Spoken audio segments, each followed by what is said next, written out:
Assalamualaikum warahmatullahi wabarakatuh. Tabipun, selamat siang semuanya.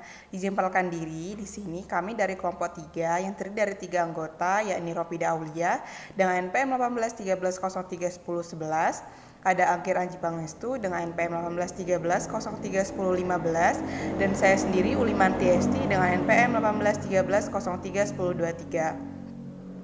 Di sini kami akan mempresentasikan atau menyampaikan hasil dari diskusi kami yang berjudul konsep harta dalam Islam. Adapun tujuan pembelajaran kita pada hari ini adalah sebagai berikut. Yang pertama, mengetahui konsep harta dan hak milik dalam pandangan Islam. Yang kedua, mengetahui kedudukan dan fungsi harta berdasarkan pandangan Islam. Yang ketiga, mengetahui jenis-jenis kepemilikan berdasarkan pandangan Islam. Dan yang terakhir, mengetahui konsep harta dalam pandangan Islam. Selanjutnya adalah pengertian harta dan hak milik. Yang pertama, harta. Menurut Ghazali tahun 2010, harta dalam bahasa Arab disebut al-mal yang menurut bahasa berarti condong, cenderung, atau miring. Al-mal juga diartikan sebagai segala sesuatu yang menyenangkan manusia dan mereka pelihara baik dalam bentuk materi maupun manfaat. Adapun harta atau amwal menurut kompilasi hukum Islam pasal 2 adalah benda yang dapat dimiliki, dikuasai, diusahakan, dan dialihkan, baik benda berwujud maupun tidak berwujud, baik benda yang terdaftar maupun yang tidak terdaftar, baik benda yang bergerak maupun yang tidak bergerak, dan hak yang mempunyai nilai ekonomis. Menurut Syafi'i tahun 2001, harta memiliki dua unsur. Yang pertama, harta dapat dikuasai dan dipelihara. Sesuatu yang tidak disimpan atau dipelihara secara nyata tidak dapat dikatakan sebagai harta. Yang kedua, dapat dimanfaatkan menurut kebiasaan. Segala sesuatu yang tidak bermanfaat seperti daging bangkai atau makanan yang basi tidak dapat disebut harta. Atau bermanfaat tetapi menurut kebiasaan tidak diperhitungkan manusia seperti 1 biji gandum, segam tanah, dan sebagainya.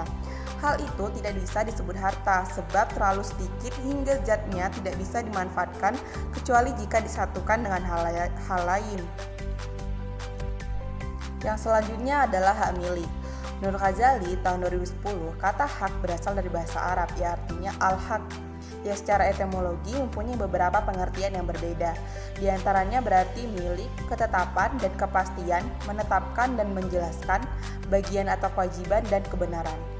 Sedangkan menurut Ghazali, kata milik berasal dari bahasa Arab, yang artinya al-mik, yang secara etimologi berarti penguasaan terhadap sesuatu. Al-mik juga berarti sesuatu yang dimiliki atau harta. Milik juga berarti hubungan seseorang dengan suatu harta yang diakui oleh syara yang menjadikannya mempunyai kekuasaan khusus terhadap harta itu, sehingga ia dapat melakukan tindakan hukum terhadap harta tersebut kecuali adanya larangan syara. Kata milik dalam bahasa Indonesia merupakan kata serapan dari kata al-mik dalam bahasa Arab. Adapun yang dimaksud dengan kepemilikan menurut Islam adalah pemberian hak milik dari suatu pihak kepada pihak yang lainnya sesuai dengan ketentuan syariat untuk dikuasai, yang pada hakikatnya hak itu adalah milik Allah Subhanahu wa Ta'ala. Hal ini berarti bahwa kepemilikan harta adalah hal yang didasarkan pada agama, yang artinya kendati manusia sebagai pemilik eksklusif, namun kepemilikan itu hanya sebatas amanah dari pemilik yang sesungguhnya, yakni Allah Subhanahu wa Ta'ala. Sebagaimana dalam firman-Nya dalam surah An-Nur ayat 24, yang artinya, dan berikanlah kepada mereka harta milik Allah yang telah Dia berikan kepada kalian. Baiklah, selanjutnya ada kedudukan dan fungsi harta. Menurut Ghazali, harta menjadi salah satu kebutuhan pokok manusia di dalam menjalankan kehidupan di dunia. Sehingga menurut ulama usul fiqh, persoalan harta dimasukkan ke dalam salah satu al-durariyah al-khams atau 5 keperluan pokok yang terdiri dari agama, jiwa, akal, keturunan, dan harta. Kemudian yaitu fungsi harta. Fungsi harta sendiri bagi manusia sangatlah banyak. Namun dalam pembahasan kali ini, fungsi harta akan dibahas menurut aturan syara. Fungsi harta yang pertama yaitu sebagai kesempurnaan ibadah. Sebab dalam beribadah kita membutuhkan alat-alat. Contohnya ketika kita akan melaksanakan sholat, kita membutuhkan kain untuk menutupi aurat. Kemudian fungsi yang kedua yaitu memelihara dan meningkatkan keimanan serta ketakwaan kita kepada Allah Subhanahu wa Ta'ala. Yang ketiga, meneruskan estafet kehidupan agar tidak meninggalkan generasi yang lemah. Kemudian untuk fungsi yang keempat yaitu menyelaraskan antara kehidupan dunia dan akhirat. Yang kelima, bekal untuk mencari dan mengembangkan ilmu. Yang keenam, keharmonisan kehidupan bernegara dan bermasyarakat. Dan yang terakhir yaitu menumbuhkan silaturahmi. Jenis-jenis kepemilikan. Di dalam Islam, jenis kepemilikan dibagi menjadi 4. Yang pertama yaitu kepemilikan umum atau kolektif, yang merupakan hak milik sosial, di mana setiap orang berhak memanfaatkan dan menggunakan barang atau sumber daya yang ada. Contohnya seperti wakaf, air, tumbuh-tumbuhan, dan lain-lain. Kemudian, kepemilikan yang kedua yaitu kepemilikan individu atau kepemilikan khusus, di mana setiap individu berhak memanfaatkan atau menikmati hak miliknya secara produktif. Namun, di dalam penggunaannya harus tetap sesuai dengan ketentuan syariat yang telah ditetapkan. Kemudian yang ketiga yaitu kepemilikan mutlak atau absolut, yaitu artinya kepemilikan hak paten yang tidak dapat diganggu-gugat, yaitu Allah Subhanahu wa Ta'ala sebagai pemilik tetap atas segala apa yang ada di muka bumi ini. Kemudian yang keempat yaitu kepemilikan relatif atau sementara, yaitu manusia sebagai khalifah Allah di muka bumi ini yang telah diamanatkan untuk memanfaatkan dan menggunakan apa yang telah dititipkan oleh Sang Maha Pemilik alam semesta. Baiklah teman-teman, kita lanjutkan pembahasan kita terkait submateri pada kesempatan kali ini terkait konsep harta dalam ekonomi Islam. Hal ini terkait pandangan Islam terhadap dunia, yakni pertengahan atau seimbang, yang artinya Islam tidak memihak kepada orang yang menolak akhirat, tetapi juga tidak memihak kepada orang yang selalu mengejar dunia atau diperbudak oleh dunia dan harta. Hal ini terkait atau berlandaskan firman Allah Subhanahu wa Ta'ala dalam Al-Qur'anul Karim, Quran surat Al-Baqarah surat kedua ayat 201 yang berbunyi, A'udzubillahi minasyaitonir rajim. Wa minhum may yaqulu rabbana atina fid dunya hasanah wa fil akhirati hasanah wa qina adzabannar.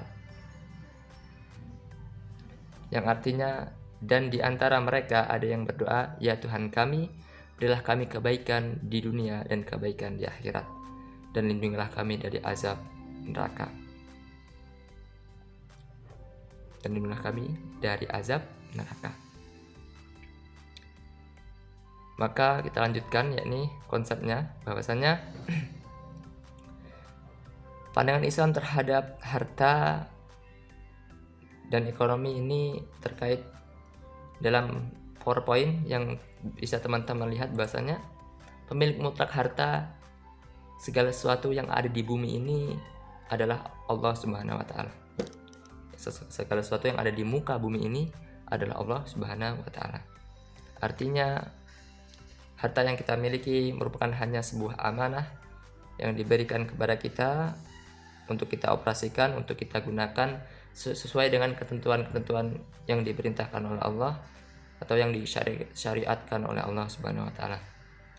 Kemudian status harta yang dimiliki manusia ini menurut Wardani ada beberapa macam, yakni harta sebagai titipan, harta sebagai perhiasan dunia, harta sebagai ujian keimanan, harta sebagai bekal ibadah, harta sebagai rizki yang digunakan oleh orang baik, digunakan untuk kebaikan-kebaikan, dan rizki dalam cara memperolehnya.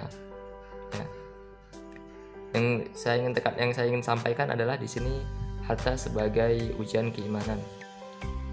Bahwasanya hal ini dalam Quran surat Al-Anfal ayat 28, Allah SWT berfirman, wa'lamu annama amwalukum wa auladukum fitnah wa annallaha indahu ajrun azim. Yang artinya, dan ketahuilah bahwa hartamu dan anak-anakmu itu hanya sebagai cobaan, dan sungguhnya di sisi Allah ada pahala yang besar. Kemudian harta sebagai bekal ibadah. Kita ketahui bahwa sholat membutuhkan sajadah yang harus kita beli, membutuhkan kendaraan untuk pergi ke masjid, dan itu menggunakan harta. Maka di sini disebutkan bahwa harta sebagai bekal ibadah. Kemudian menurut Ja'far, ya, sebab-sebab kepemilikan harta itu terdiri atas dengan cara bekerja, warisan yang diberikan oleh orang tua maupun kerabat, keluarga, ya, kemudian usaha sendiri, kemudian harta pemberian negara berupa pemberian subsidi, ya, dan juga harta yang diperoleh dengan cara cuma-cuma atau tanpa usaha, artinya sebuah santunan. Nah, mungkin itu terkait konsep atau pandangan Islam terhadap harta dan ekonomi. Kemudian teman-teman yang jika masih ingin bertanya atau ingin dipertanyakan terhadap kelompok kami, silahkan bertanya di grup WhatsApp dan kita insya Allah akan jawab di Google Meet.